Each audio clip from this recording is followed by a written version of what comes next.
Good afternoon, everybody, and thank you for joining us today for our special retiree insurance webinar. Today, you'll be hearing from Robert George, who is the Director of Employer Information Systems, and also with us is Millie Rodriguez, who is the Retiree Insurance Specialist. I just want to give a couple of housekeeping rules. We do have a Q&A chat room available. On your screen, there should be a small button labeled Q&A. You can enter your questions there, where Millie will see them, and she will answer some of them in the chat, and she will publish some of them, and we'll have them as public Q&As during the presentation. Also, I just want to let you know that we are recording this session, and we will have a recording available on our website by the end of this week, and we will notify all of you once that recording is available. So now, without further ado, I would like to introduce Robert George.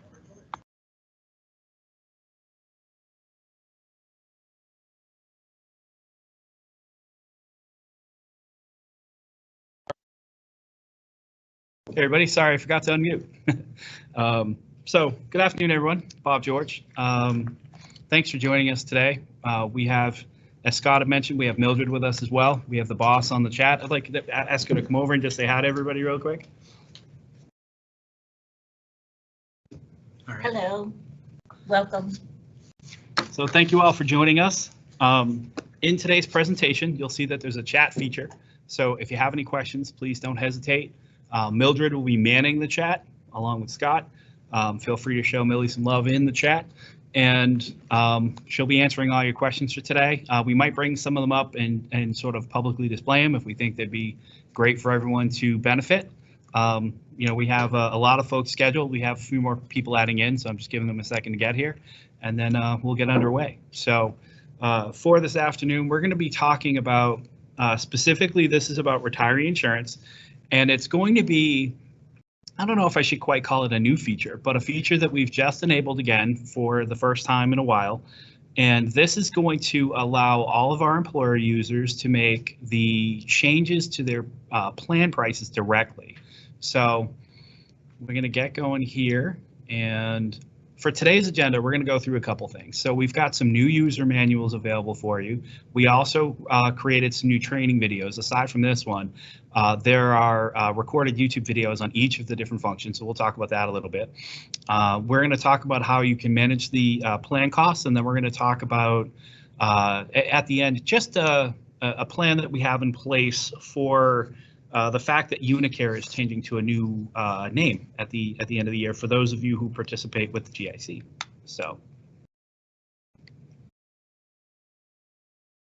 So first and foremost, we have completely rewritten the processing manuals or the user manuals for retiree insurance. So Mildred has done a great job of taking meticulous notes when training you guys and working with folks and different questions people have asked. So we enhanced each section with the help of our communications team, who are stellar, and we've posted that under the same color cover that's available on our website, so it still has the same purple and sort of bluish cover.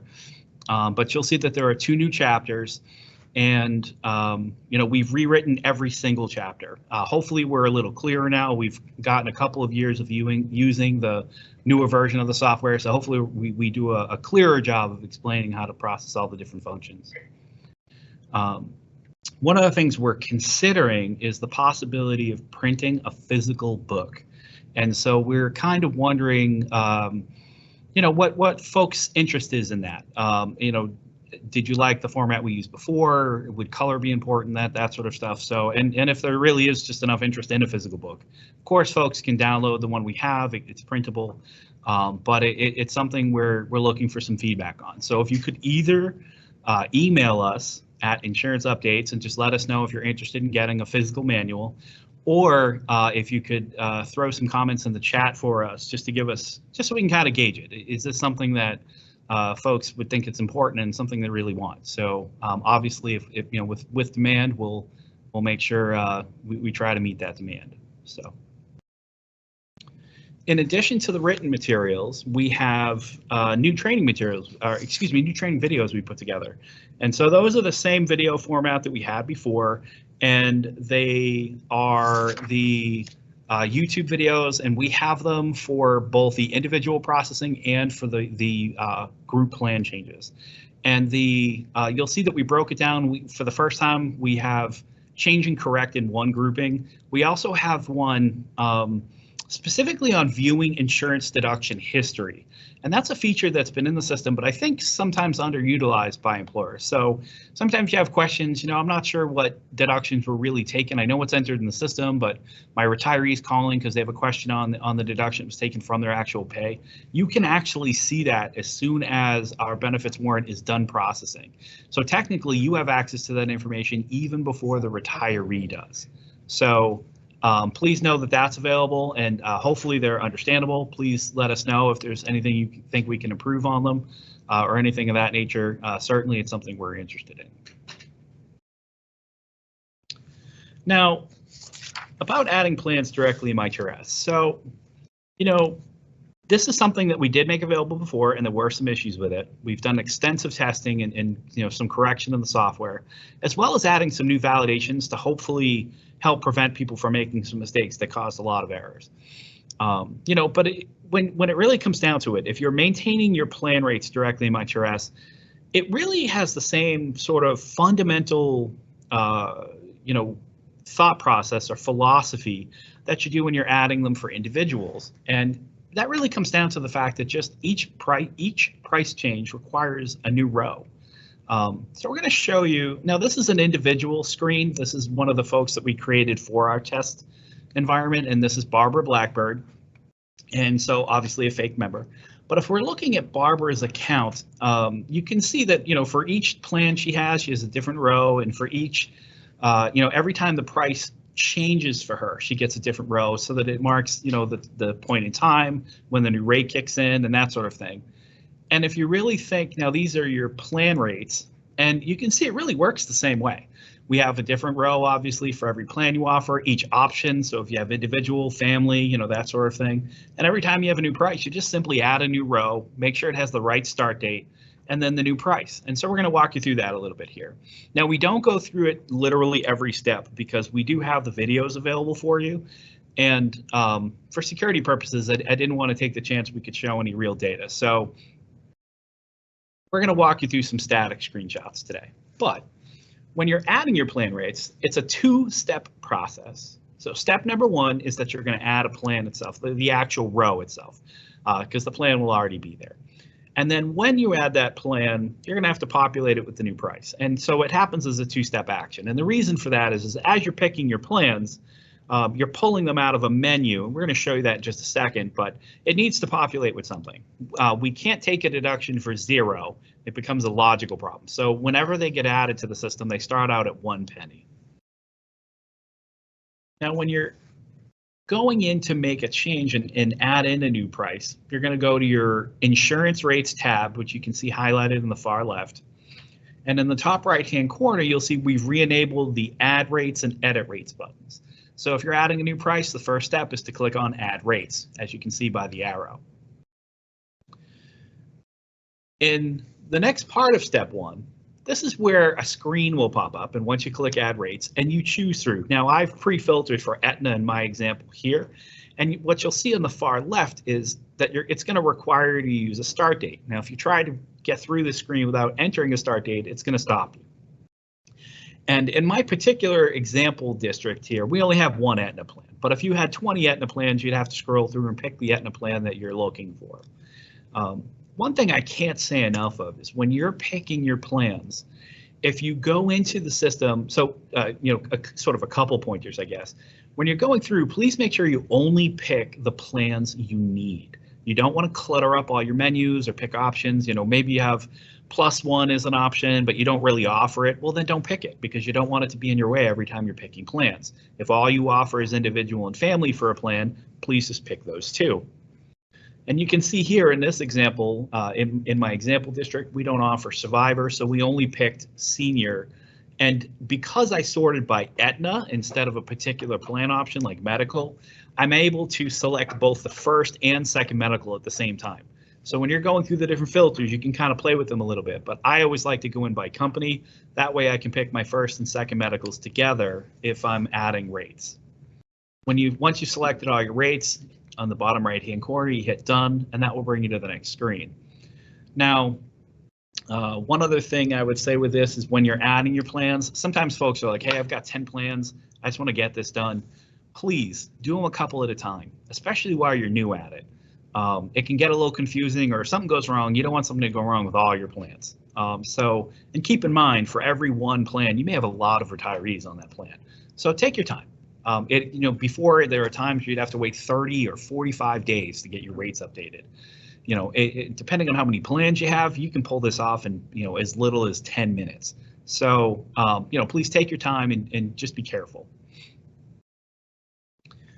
So once you've added plans, as you can see in this example with the plan that's 2/3 of the way down there, it's the HMO HB plan, and it's the survivor plan that we added for this particular example.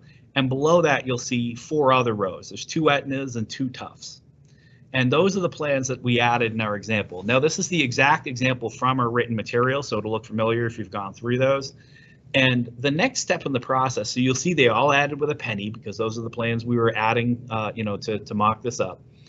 And then you're going to hit the Edit Rates button in the top right-hand corner. And again, everything adds with a penny.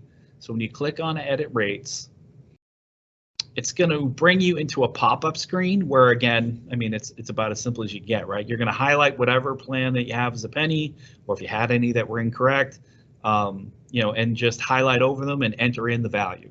Okay, and it's quite frankly that simple. One thing we'll get into some do's and don'ts in just a few minutes, but or some things to avoid. But it's crucial here when you're adding your plans. Please be careful. Make sure you always do step 2. Occasionally, we have to reach out to an employer and say, "Hey, you added a bunch of penny rates. You forgot to do the prices." So just be careful of that. And then once you've added in all the prices you need to, you can quite simply save them in the bottom right-hand corner, and that's all you have to do. Now, once you've made your changes, this is where MyTrust is going to do some stuff in the background for you. So if you're adding your changes, if you were adding your changes today, being Wednesday, you won't see them on your retirees until Thursday, right? It's going to happen overnight. If you do them on Friday, well, unless you want to sign in on Saturday, you won't see them until Monday. When you're making your changes, what MyTrust is going to do is it's going to find every one of your retirees that has that plan that does not have a stop date, and it's going to give them a new row for the new price. So if you were adding in coverage for July 1st, 2024, and you put that in today, tomorrow morning, you'd want to check a sample of retirees. I'm going to talk about that in just a minute. But that's how this process works. So it does happen overnight, and it allows you to make those changes in one place. And then, of course, we distribute it to all of your retirees overnight for you. If you are making them retroactive because, oops, you forgot to do one of the plans, or maybe you just forgot to do your rates, or you thought you had, MyTrust will also overnight calculate if there is a rebuild due on them. So please also make sure to check your employees' account history if you're making the changes retroactively. And again, this is where we're mentioning to verify your changes. So if you bring up your retiree, in this case, we have Petunia Peafowl, and we brought up Petunia, and you can see that we have added a MedX coverage in her first row effective January 1st, 2024. And that was the change that we made in the instruction manual for her. Now, with great power comes great responsibility. So we wanted to outline some mistakes that we've seen in the past. Some we've actually seen this April since we've turned on the function. So I can't say enough. Please, please, please make sure you read through the materials. Please make sure you watch the videos. We've already had at least one situation where somebody didn't read anything and they went in and overwrote their current rates. So we caught this luckily early enough to be able to make the corrections for them, but they billed all of their retirees for the entire previous year at a new rate, and that's not what you want the system to do. Just remember that overriding current rates will backdate the price in the start date to the start date of the row. So if you go to a current row that was put in place for 7/1/2023, and where it's 2024 now, it will have gone back and said, oh, this price has been wrong the whole year, and it will calculate how much different it will be. That might not sound a lot, but I promise you when all your retirees call you, it will feel like a lot. So please be careful of that. We do try to watch for it, but if the price change is subtle enough, it may not stick out to us that that's what happened. So please be careful and make sure to watch the videos. Just remember, whenever there's a new rate, you need a new row. I would also, I know I said this in a previous screen, but please always process 1 to 2 plan changes at a time. You know, again, direct access eliminates the wait. Don't rush. And please remember that mistakes have consequences. They affect your retiree in their very next check. And so nobody wants that. You certainly don't want that. We don't want that. So please, again, be very careful and make sure to read through everything. And if you have questions, please ask them before making any changes. We'll happily go through them with you. Now, when selecting your plans, again, please make sure you only pick the ones you need. We've had a couple situations where folks kind of go in, they go a little click crazy, and now they have these like dead plans sitting there at a penny. They didn't want to update them because there's no price to give them. Because they meant to go in and pick a senior plan, and they picked an individual and a family and a survivor. So just take a moment, go through what plans you really need, and only pick those plans. And then last, this one's a little more common, and frankly, occasionally Millie and I do this. When you're picking your plans, be careful that senior and individual plans are not mistaken for each other. So people don't really do this with family, but occasionally you'll intend to pick a senior plan, which should indicate a 65 plus plan, but you accidentally pick the individual option, right? Now, if you do that and you add in a brand new individual option, it'll just be an extra price in there. And if anything, it's why some of you may occasionally have a single plan where it shows up twice in medical and you can't figure out why you have 2 of the same thing. Be careful that if you're replacing a senior, you replace it with a senior. And if you put in the change for the wrong type, again, it won't distribute to all your retirees. So even though you've added a new rate in the system, it doesn't attach to anyone, because if you add it as individual, but they all have senior coverage, MyTRS is not going to map it to them because they're not the same thing. So hopefully that's helpful. And then at this point, are we getting any questions in the chat? You guys want to? We have a couple. Okay. You ready for them? Yeah, go for it. Okay, so a couple of questions in the chat. First one is, if we are adding a new benefit, vision, do you need to notify the MTRS in advance to enable that benefit field? Great question. So not exclusive to a new benefit field, but if you're adding a new plan at all, we would need you to send us a form or an email to explain it. You don't technically need the form, but we do need all the information on the form, so feel free to send it on a form. We would need to know that what plan you need, the price, and when it starts. And again, that is not exclusive to when you're doing a new type like vision for the first time. If you're adding in, let's say it's the first time you've ever had Blue Cross, we'll still need to add the plan initially for you. And then as soon as we make it available to you, you can update it as, going forward as much as you ever need. Any other questions? Yes. Okay, next question is, will adding new rows automatically add a term date to the old plan? Great question. Yes, it will. So if you're adding in your rates for July 1st of 2024, the previous rate, as long as it's the same type, will kick in for June 30th of 2024. So you don't have to worry about that step. This is where that situation of senior versus individual rates can get a little tricky, because if you pick, if somebody is on a senior plan and you add the individual option by mistake, because they're not the same, it's not going to add that stop date and it's not going to add that new row to the retirees. If you have already updated the new rates starting 7/1/24, and now there is a premium holiday, how do we do this? So for premium holidays, you have 2 options. So I'm going to presume that the premium holiday is for a full month's cost. Obviously, you always have the option of asking the insurance company why they don't drop the price by 1/12. or asking them to do the refunds directly to the retirees, since that's how that works. But if you want to manage them in MyTRS, you have two options that we can make available to you. You can either go to each retiree and end their coverage June 30th and start their coverage again on August 1st. Okay, so that would effectively let them create a gap month, and that will be their rate holiday. The other option you could do is you could change that rate to 1 penny and then add a subsequent change with the proper price effective August 1st. Those are the options that we can offer. I understand that in a lot of cases they're supposed to be free, but the 1 penny option is the best we can offer from the global perspective. Okay, one more question. If you add a plan in error, how do we delete it? Also, if you have plans no longer being offered in FY25, can we just add a stop date of 6/30/24 to those plans?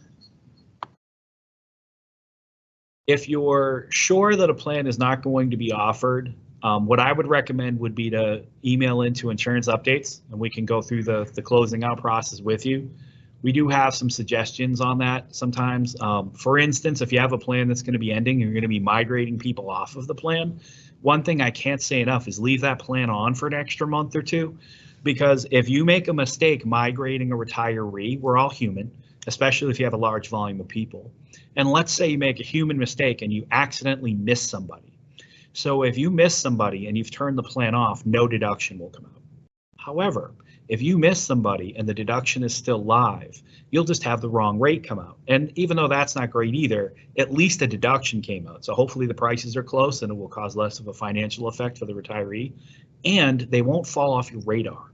So you'll see them at the wrong rate and you go, oh geez, we missed Mary. You can reach out to Mary and just let her know you accidentally didn't move her over, and then she'll only need to be billed for the difference. And I can't say enough, if that plan's turned off, instead of catching that Mary's at the wrong rate, what will happen is Mary will just not have a deduction. So you'll have to reach out to Mary and make arrangements to do a double deduction. Or what could be the worst case scenario is that you somehow missed that Mary never got moved over, and maybe it's not till 1 or 2 months down the line that you catch it. So I would always, if you have a plan turning off, leave it on longer than you expect to. We'll get the new plan set up for you, and then you can migrate everyone over, and it's just a safer transition and usually a better plan. And if you need help turning off plans, we'll happily take care of that. If you've added a plan you don't need, you can also email that to insurance updates, and we can help you clean it up. Great. I got a couple of questions on the number of years of rates that are still showing in the system, so I'm going to combine them together. So the first question is, why do we have so many years of rates on the system, and can some be deleted? And the corresponding question is, can we use this tool to add term dates to plans that are no longer available but still showing?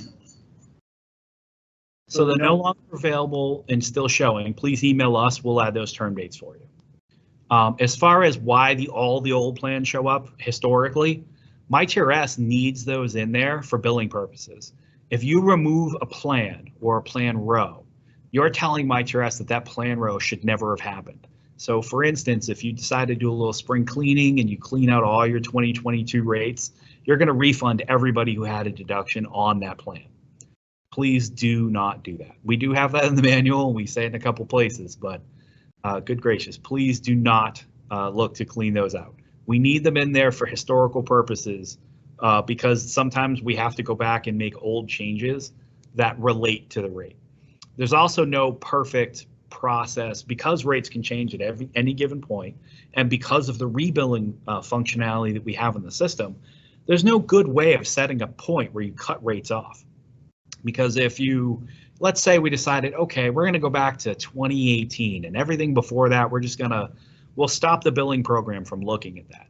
Well, if you had anyone, no matter what date you pick, let's say you pick January 1st, 2018, there could be retirees that their January 2018 deduction had to do with a correction for December of 2017. And the next time the system looks at that member, if it's not looking at all of their history, it might make a billing mistake. And so we need to keep that historical information in there just to make sure it's always working correct.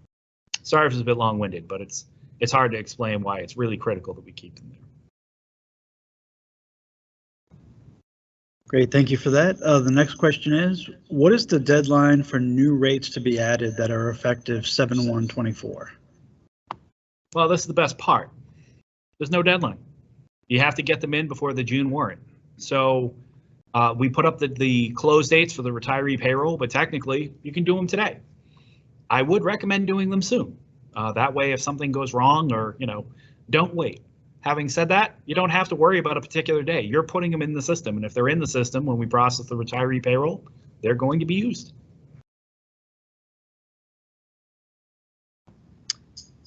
Okay, are we able to add in new plan names and new codes? The adding of plans or new plan names and new codes is what we had mentioned before, that you do have to still send to the insurance updates.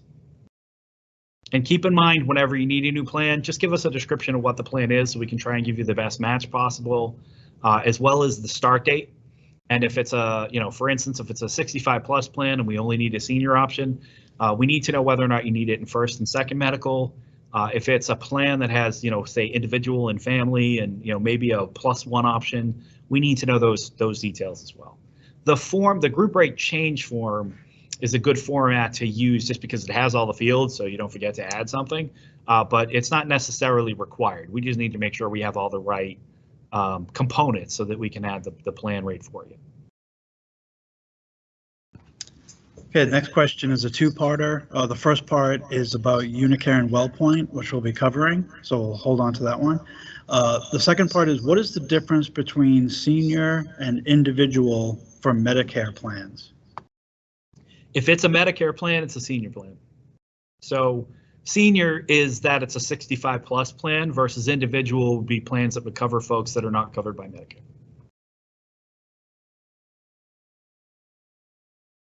Okay, I think the last question for now is, how long does it take once new plans are requested to be created? That's going to just simply depend on volume and availability of our system administrator. So what I would say is always send them to us as early as you possibly can. There have been times where we've added plans in less than an hour. There have been times where it's taken over 30 days. It really depends on the availability of folks.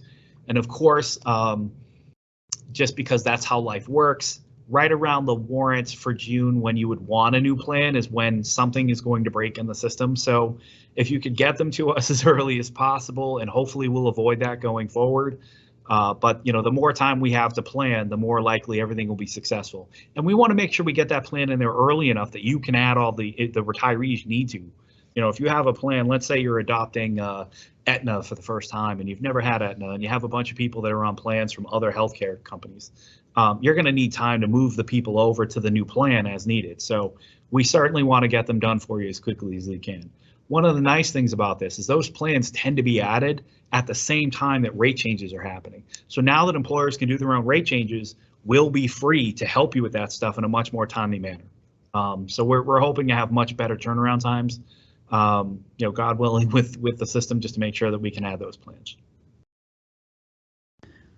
Okay, actually, we've got two more quick questions. Can we update the description or carrier on an existing deduction? No, because the plan descriptions are used statewide. So for instance, we'll talk about WellPoint. So that one's going to be a different scenario, right, where the plan itself is renaming. However, you can't just name one individual plan, because if we changed Blue Cross BC for one school district, we're changing it globally for all of the districts that use Blue Cross in the BC plan, for instance. All right, one final question for now. Are we able to upload new plan rates for all the plans? Yes. Yep, you can change any plan you want. What I would say is just try to do them in batches of 1 or 2 at a time. And keep in mind that they're going to update to your retirees overnight. One question? Bobby, one more? Oh, yeah, please. Okay. What report can I run to see what plan options are active and assigned? You have a couple of different options you can do for this. So you can go to the in the insurance rates screen, and you'll see that there's an option where you can export to Excel. And if you go through the view and sorting YouTube video, I think it's like 6 minutes long. We point that out that you can export that to Excel as one of your options. And also, if you go to the employer reports screen, we have a slightly different format that you can export out all of your active plans. The advantage of going to the main insurance rate screen and exporting from there is that if you export your current plans, you won't see the plans that maybe you had years ago that you've turned off. So I know in one case, an employer was going from, they had left, I think they had left HP, Harvard Pilgrim, and they had gone over to Tufts, and then they came back to Harvard Pilgrim. So they thought they had to add all these new plans, but they already had them, you know. So if you export out the plans from the insurance plans list or from that screen, you'll get every plan you've had since 2013 when we switched over to MyTRS. So, and of course they're in Excel, which speaks God's language. You can sort, you can do filter, all that fun stuff. So hopefully that will help you with whatever you need. Okay, actually, one more question. How do we add a third plan to an individual retiree? So we do have a third medical field. It's very rarely used because very rarely needed. But we can work directly with you to figure out that situation. In some cases, if you have, let's say you have a retiree, a spouse, and then they have a dependent child, and all three need a deduction. In some cases, though, the retiree and their spouse might both have MedX. So you can do a MedX too, and then do a secondary deduction for the, for the child. But we can set up a third medical if needed. We don't set them up as a standard generally because they're very rarely needed, and then they would have to be maintained. And the idea is to keep the, we don't want people maintaining things for no reason. So, but if you do have a situation, we can certainly coordinate with you and figure out the best option for you. And to do that, by the way, please email insurance updates, and we'll work with you directly on that. Great. I think that's all the questions for now. There are a couple of questions about Unicare and WellPoint, but I think you're going to cover that next. So let's move on. Very good. So, I guess this is pretty timely. As folks are aware, Unicare, which is my health insurance personally, is changing to WellPoint. So some folks may have even got letters this weekend if they already have Unicare. They are, from all information that we got from the GIC, both as a state agency and I've gotten via other benefits administrators throughout the Commonwealth, Unicare is changing their labeling, their name of their process. However, their plans themselves, at least for the first year, are going to stay basically the same. So what we are at MTRS are doing is we're going to process a label change or a name change to Unicare uniformly across the board to WellPoint. So if you have folks on a particular Unicare plan and they're going to move over to the WellPoint equivalent, you do not have to do anything other than updating the price. I do know it'll probably look a little concerning that it still says Unicare right now. We're working with our vendor and our system administrator to get that updated. I checked on it again last night. So we'll hopefully have that for you pretty soon and during open enrollment, just to make it a little easier. But please keep in mind that your retirees, when they see their deductions on their check stubs, they don't see Unicare or WellPoint. They just see that it's a first medical deduction or a second. So please know that. So the labeling won't mess with any retirees. But we will make that labeling available to you as soon as we have it. We're going to go through a cycle of testing first just to make sure. I know it's only a label change, but we did the same thing when Always became MGH. And some other similar changes that have happened in the past. I think Neighborhood Health Plan became Always. So we have a process for it. Right now, I know that there were some labeling changes that happened last year. It wasn't as smooth as we wanted it to be because there were some functions not working in the system. They're all working great now, so that's not a concern. We first became aware of this, I want to say about a month ago. And so we've just been working to make sure that we had all the information so we're making the best decision possible. But that's what our plan is. So if you have somebody and they're on, I'll call it Unicare Plan A, okay? And they're going to remain on the WellPoint version of Unicare Plan A. All you're going to have to do is a price change, and the labeling itself, MTRS will take care of. And hopefully that helps. Are there any questions about that we didn't think to cover?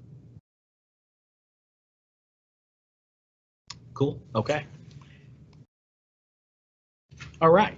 Well, thank you for coming. I know this is a relatively brief session, but we wanted to focus solely on the new functionality, adding rates, and questions you might have about the adding rates. The process or the availability to do this is immediately available. We made it available on April 1st. And again, we do have the new guides that are up. We've got the new videos that are up. Hopefully you like those. I'm hoping we get a lot of clicks on those. It's always been a lifelong dream to be a YouTube star, so hopefully you get me in there. But kidding aside, I hope you enjoy them. I hope they're helpful. And one other thing I wanted to suggest or ask for is if you can think of other things that maybe we're not covering in the training materials, or maybe another YouTube video that you would find helpful as a benefits administrator, please reach out to Insurance Updates and let us know. Certainly we're doing all this to try and make things a little bit easier for you. So if there's some way that we can do that, we want to do that. And then I just want to leave it open for a minute or two just to see if anybody has any final questions.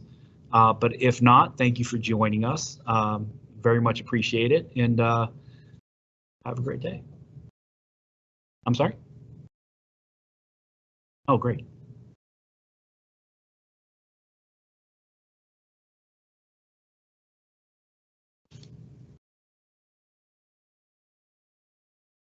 Don't think we're getting anything in, so I think we're probably good. All right.